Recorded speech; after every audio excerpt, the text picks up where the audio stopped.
Good morning. Welcome to the forecast discussion for Thursday, July 31st, 2025. Of course, I'm your meteorologist, Stephen DiMartino, CDM number 9.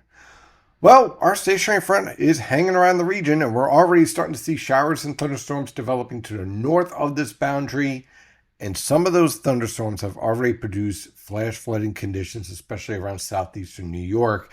That is going to be an expanding theme as we move on through the afternoon and evening hours, with the potential for some significant rainfall on the I-95 corridor just in time for the evening rush hour. So it's not going to be pretty.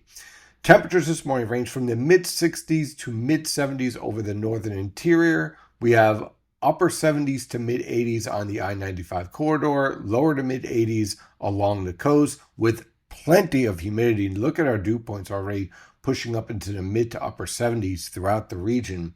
So this is going to be a very interesting day as these showers and thunderstorms develop. So right now we have a few of these thunderstorms to our north. As we move on through the day and this disturbance that's back here approaches, you're going to see showers and thunderstorms blossom throughout the region.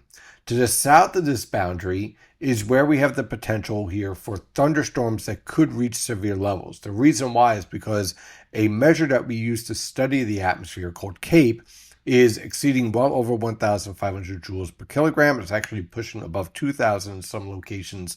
So what that means is that there's a lot of potential energy in the atmosphere, and that there is potential here for thunderstorms that would feature strong downburst wind gusts, maybe some hail.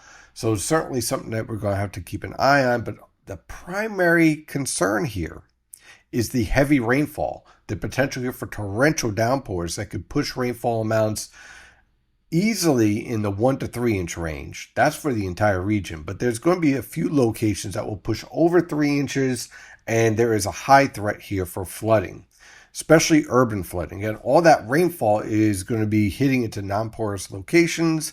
It's going to have a hard time entering our drainage systems. Some locations have maybe some block drainage that can enhance the problems.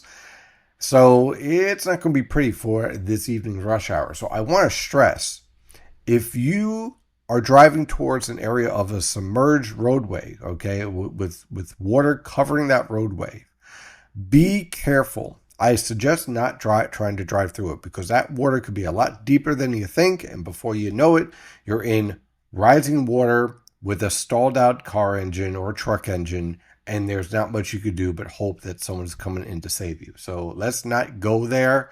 Let's stay away from that. Don't try to drive through submerged roadways, and just please stay safe out there. So the setup here is already starting to evolve here, and what I want to do is show you the visible satellite picture, and this is really important. So here's our steady rainfall to the north here that's getting ready to press south.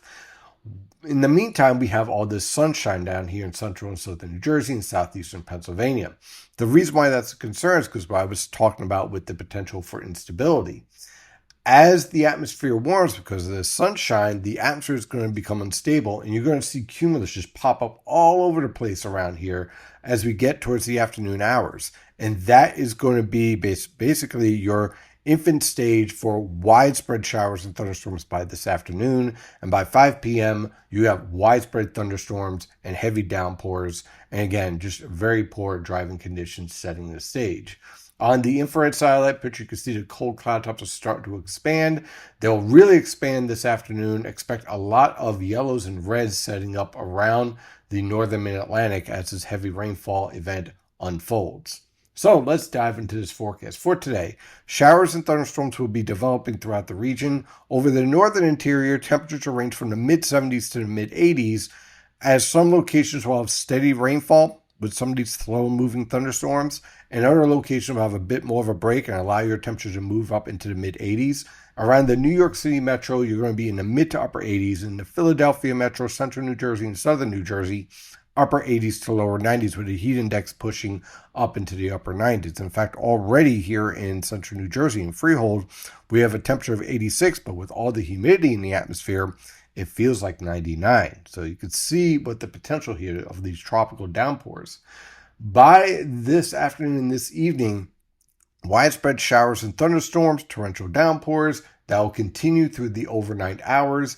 By tomorrow morning, the heaviest rainfall will start to push off the coast, but I think we'll still have a few lingering showers here, capable of a heavy downpour here and there after 8 a.m. But from 8 a.m. to 12 p.m. tomorrow, you'll start to see everything kind of shut down. Look for low temperatures tomorrow morning in the upper 50s to lower 60s over the northern interior, where that dry air is going to be moving in faster, mid to upper 60s along the coast. And by tomorrow afternoon, skies will be clearing, humidity will be crashing, high temperatures will range from the mid to upper 70s throughout the region with a fresh polar air mass building in. So, from this afternoon through the early morning hours tomorrow, waves of heavy rainfall looking at 1 to 3 inches of rain with locally higher amounts. Flooding is a high threat. The worst conditions are unfortunately going to be during the evening rush hour, slowly improving conditions for tomorrow morning's morning rush hour.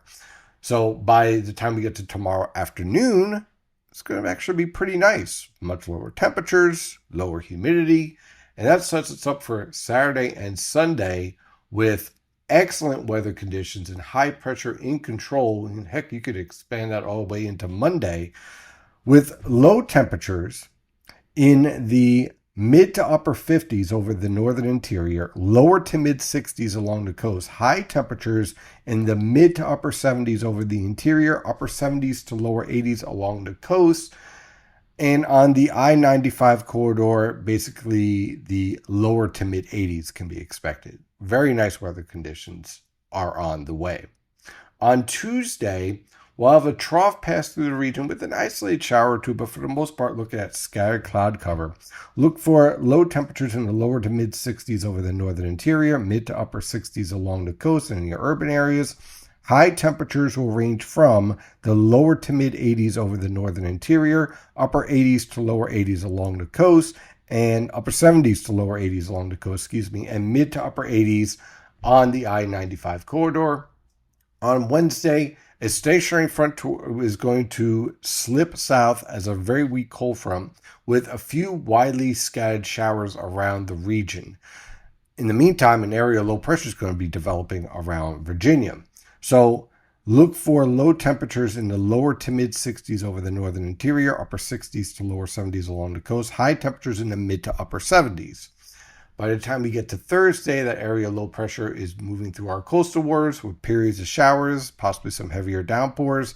Not as high of potential of heavy rainfall here like what we're going to be seeing tonight because the air mass is not tropical. It's more of a modified polar air mass. So as a result, the amount of moisture in the atmosphere is much lower. So look for low temperatures in the lower to mid 60s over the northern interior, mid to upper 60s along the coast, and high temperatures in the lower to mid 70s. So a very stormy afternoon and evening is on the way. As I've said, please use caution.